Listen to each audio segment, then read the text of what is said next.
Stocks close mixed on Wall Street even as the S&P 500 hits a fresh record high. Asian markets trade mixed while the GIFT Nifty is indicating a lower start for the Indian market. Crude prices rise. Brent hits $80 a barrel as production in the United States falls by about 1 million barrels a day. Top sources at HDFC Bank say that the management believes it is a fine growth machine and can create an HDFC Bank every 4 years. Add that the stock has been a victim of misgivings about SEBI's beneficial ownership disclosure rules. Zee Entertainment fights back to save the merger, asks Sony to withdraw termination and implement merger, approaches NCLT to direct deal closure. Bajaj Auto and TVS Motor deliver strong earnings in the third quarter. Tata Steel's operational performance beats street estimates, while Tech Mahindra's revenue growth also beats street expectations. In key earnings to track today, watch for numbers from cement maker ACC, then JSW Steel and Vedanta will also be reporting third quarter numbers.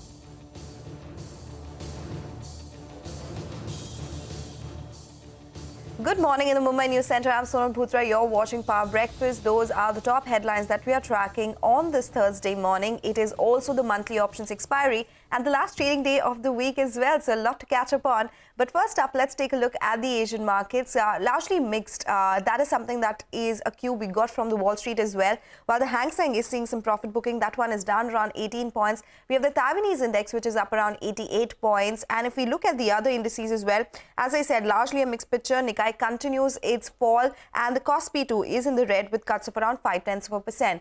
The GIFT Nifty will come up for you on the screen and that one is indicating that the start for our own markets, well, that could be in the red. A 40-point downtick is what the GIFT Nifty is suggesting as we speak. That's the implied open. So that could be the flavor of the day today as well.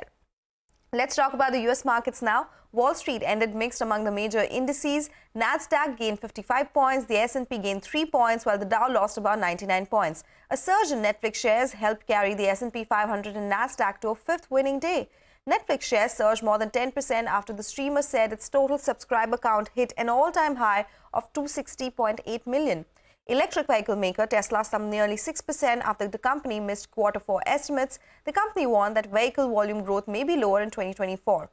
And the shares of Boeing also slid nearly 4% after the Federal Aviation Administration paused the company's 737 MAX production expansion but cleared a path to bring Boeing's MAX 9 back into service. Meta's market cap surpassed $1 trillion on Wednesday, closing up more than 1% at $390 per share amid a record rally. So that's all the market action from the Wall Street, but let's get you a final update in our global market wrap this morning. European markets ended higher with the French CAC up 67 points, the German DAX surging over 1.5%, while the British FTSE settled with gains of about 42 points. The Pan-European Stock 600 index was up 1.2%, hitting a one-week high led by upbeat tech earnings, with the tech index surging over 4% to a two-year high. Investors will be tracking the European Central Bank's decision due later today. The ECB is largely expected to hold interest rates at current levels and would track any clues on the timing of a rate cut. Okay, all right, that's the global market action, but how will these overnight cues impact our own markets? We have our research team joining in to tell you just that. What is the trade setup looking like, the stocks that are likely to be in the news and the action from the F&O space as well. You'll see that all of us are dressed up ahead of the Republic Day holiday. So Sudarshan, let me come across to you first up. What are the market cues looking like today? Morning, Sonal. So, well, as you said, global cues continue to remain mixed. And on Wednesday, in a range-bound session, both S&P 500 and Nasdaq post gains for fifth straight day, while Dow Jones fell for second straight day. And the support to S&P 500 and Nasdaq came in for Netflix, which jumped 10% after posting strong earnings. Onto our market, we managed to regain most of the losses seen in the previous day, and the sharp recovery was seen in the broader markets. Mid-cap index surged nearly 1,500 points from its intraday low. Nifty too saw last hour surge with support coming in from its two biggest heavy-weighted stocks, HDFC Bank and Reliance. But at institutional desk, FI selling continues. On Wednesday in the cash market, FI sold shares of nearly rupees 7,000 crore, but it was largely offset by DIIs.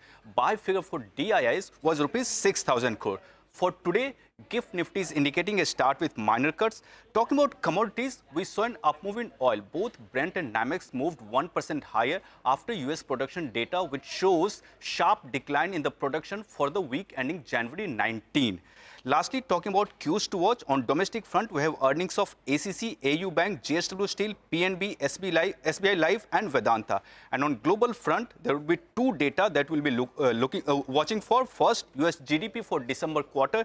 Estimate is for 2% growth. And second data would be initial jobless claims, where claims are seen rising by 200,000.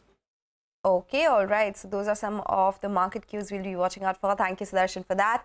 But a long list that's awaiting us in terms of stocks to watch out for in today's trading session. Hormaz is joining us now. Hey, good morning. Morning, Sonal. I'll keep it short today, but let's start off with Tata Steel. The operational performance was better than expectations during the quarter. The company returned to profitability as well, mostly led by the India business, where there were volumes were better, realizations were better as well. But the European business continues to struggle on expected lines because of lower realizations and high employee costs. Bajaj Auto's results were also better than expectations. The margins were aided by better realizations, cost management and operating leverage, and the management is expecting the domestic industry to grow around 8 to 10% in FY25. Tech Mahindra's constant currency revenue growth was only 1%, but it was better because the street was anticipating a 1% decline. So keep that on your radar. DLF will be reacting to results with its highest ever quarterly sales booking worth over 9,000 crore rupees, and they said that they are on course to beat their full year guidance with 9-month sales booking currently at 13,316 crore rupees. Also reacting to results today will be Container Corporation, Dalmia Bharat, Siat, Aarti Drugs, Chalet Hotels, Balkrishna Industries, Railtel, and plenty of other broader market names that reported results. And lastly, Mazagon Dock, which has signed an order with the Ministry of Defence for over 1,070 crore rupees for 14 fast-paced vehicles for the Indian Coast Guard. Back to you. Okay, all right. So that is all about the stocks and news. Finally, Manglam is joining in with all the cues from the F&O space. It's the monthly expiry as well. Hey, Manglam. Good morning. So it is the Jan series expiry today, and for the Nifty so far in Jan series, we've seen a decline of nearly 325 points, and this comes on the back of a big 3,000-point move that we've seen in both November as well as December. Yesterday's move was interesting. We opened lower, then moved higher. Thereafter, we went down lower from those highs, and thereafter, we saw a big recovery in the second half of trade as well, led both by Nifty as well as the Nifty Bank. Those charts come up for you intraday side by side. Importantly, you have the Nifty Bank, which twice in yesterday's trading session reached the 200-day moving average, saw support from that, went all the way up to the 100-day moving average and saw some resistance there too.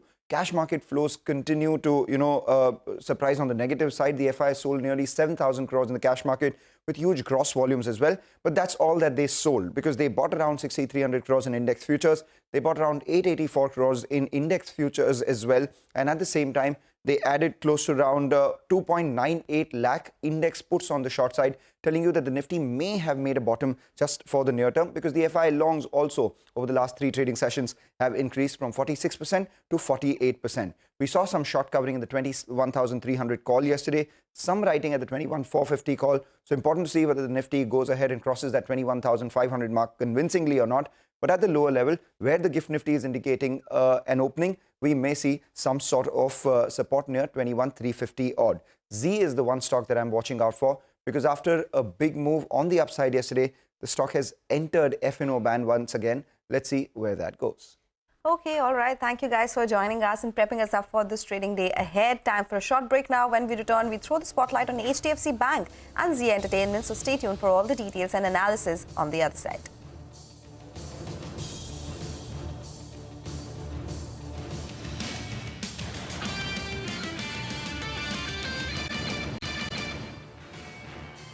Welcome back. Well, top sources at HDFC Bank, they've told CNBC-TV18 that the management believes it is a fine growth machine and the team can create another HDFC Bank every 4 years. We also learned that the management is not very perturbed by the recent fall in the company's share prices. It blames this on misgivings about SEBI's rule on disclosure of beneficial ownership. Lata is joining us with more details on this one. Lata, what are you picking up? Some of the top people in the bank spoke to me, and their message was that the bank's medium-term and long-term trajectory remains as strong as it was in the last 20 years. The MD Shashi Jagdishan sometime bank had said that HDFC Bank can create another HDFC Bank every 4 years. That trajectory remains. because of tight liquidity, there are some minor bumps in the first 2 quarters, but the longer-term trajectory remains. They also pointed out that even in this period of tight deposits, the bank is creating 19% of the total deposits in the system. And that is true as of end December, as of the last 9 months, as of the last 4 years, last few years. They said that going forward, their priority is going to be margins. As the old HDFC borrowings, start maturing over the next 2-3 quarters, they will replace it with cheaper HDFC bank deposits. That itself will be margin accretive. But some of the old borrowings, they will allow it to just mature and replace it by selling down some of the assets. But margins will be sacred. They don't want to give us a margin number, but on a secular basis, margins are going to rise 3.4, 3.5, and so on. They were not apologetic about the merger at all. Proud of it and believe that they can cross-sell products. And the big point was that HDFC's ability to create quality assets remains. So, now because the economy is an upturn, all banks are doing well on assets. But when the downturn comes, HDFC will still be the best in class in terms of asset quality.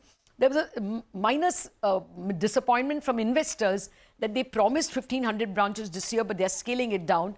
To that, HDFC Bank, sources were telling us that that's not a big deal in terms of creating deposits. New branches anyway don't contribute much to deposits. Old branches give 25 times the deposits of a new branch. But the plan is getting some speed bump because RBI has a rule that 25% of the new branches should be in unbanked areas, and there is no new list of unbanked areas. They believe probably the entire country has been banked, at least with BCs, and therefore they are awaiting the regulator's word on this. At the moment, even the 539 branches of the old HDFC, they are not able to convert into branches because of waiting from the regulator, waiting the word from the regulator.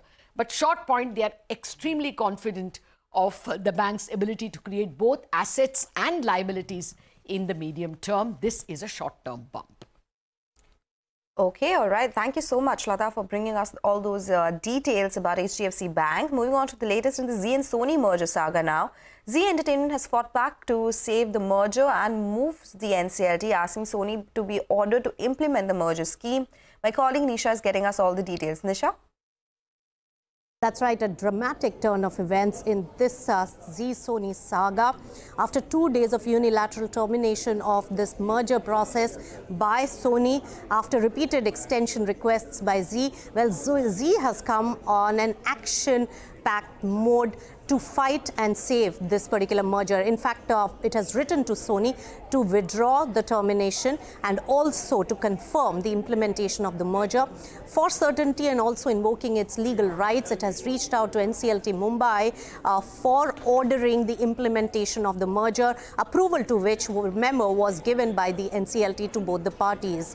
On the other hand, on the claims by Sony of $90 million of termination fee and that the alleged terms of agreement being breached by Zee, that has been strongly refuted by Zee, and they have also initiated a legal action against 2 of the Sony's entities in Singapore International Arbitration Center. So a lot of action being taken by Zee to really protect their interests and also fight for this particular merger on which they spent 2 years and a lot of their cash in order for the process to really go in. This has to be conjoined with the promoters' effort. Subhash Chandra writing a letter to Finance Minister seeking for the intervention to protect the minority stakeholders' interest and also lashing out at SEBI and questioning the timing and urgency of the investigation by SEBI right at the critical juncture and coinciding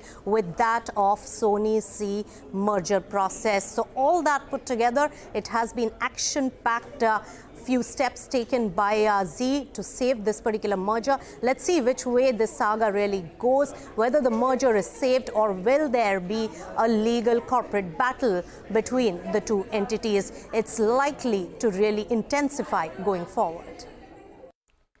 Okay, Nisha, thank you so much for bringing us all those details. Meanwhile, Sony Pictures Networks India has clearly stated that they are moving on. In a letter to employees which CNBC-TV18 has accessed, MD and CEO NP Singh says, and I quote, "We will actively explore new organic and inorganic possibilities to strengthen our market presence. Our immediate focus will be back on unleashing our full potential, continuing to craft content that not only engages our audience but also boosts subscriber growth and revenues." End of quote.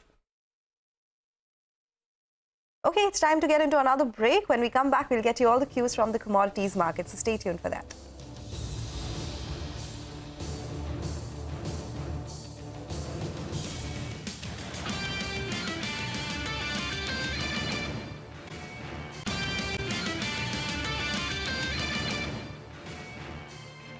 Welcome back. You're still watching Power Breakfast on CNBC TV 18. There's a lot happening in the commodity space as well. Manisha Gupta is joining us with all the update. Hey Manisha, good morning. A long weekend for the commodity markets as well. Oh, well, yes, absolutely. But we are looking at major moves coming in here, Sonal. If you look at the crude oil prices, overnight was a 1% gains. With this, now we're trading at a one-month highs. China cutting reserve requirement for local banks clearly seems to have done the trick. Also, the US and UK PMI numbers have shown good improvement over the last month. The US crude inventories also have shown a decline. And then there's a coalition of 24 nations led by US and UK, which have conducted new strikes against Houthi fighters in Yemen. So the geopolitical premium also continues to be in the prices. Having said that, not too many banks and brokers feel that you will be looking at very high crude oil prices because the demand is still catching up. So JP Morgan has cut its and revised its Brent outlook for this year at $83 a barrel. But when you look at the other metals as well, we're looking at some steady moves coming in here. That is because the US dollar index has slipped to a one-week lows after hitting a 6-month highs. So that has been supportive. So gold seems to have steadied. But most important would be the fourth quarter US GDP numbers that come in today. The street will take further reaction from that. And the expectations that you could be looking at further stimulus coming in from China is another reason that you have seen support come in for many of these metal prices today. Okay, all right. Thank you so much, Manisha, for joining us. So that's what's happening in the commodity space. With that, we'll wrap on this edition of Power Breakfast. And as we do that, well, it's the final countdown to the vote on account on Feb 1st. The traditional Halwa ceremony was held in North Block last evening to mark the beginning of the compilation of documents for the Budget 2024. Finance Minister Nirmala Sitharaman and Union Minister of State for Finance Bhagwat Kishan Rao Karad were present at this ceremony.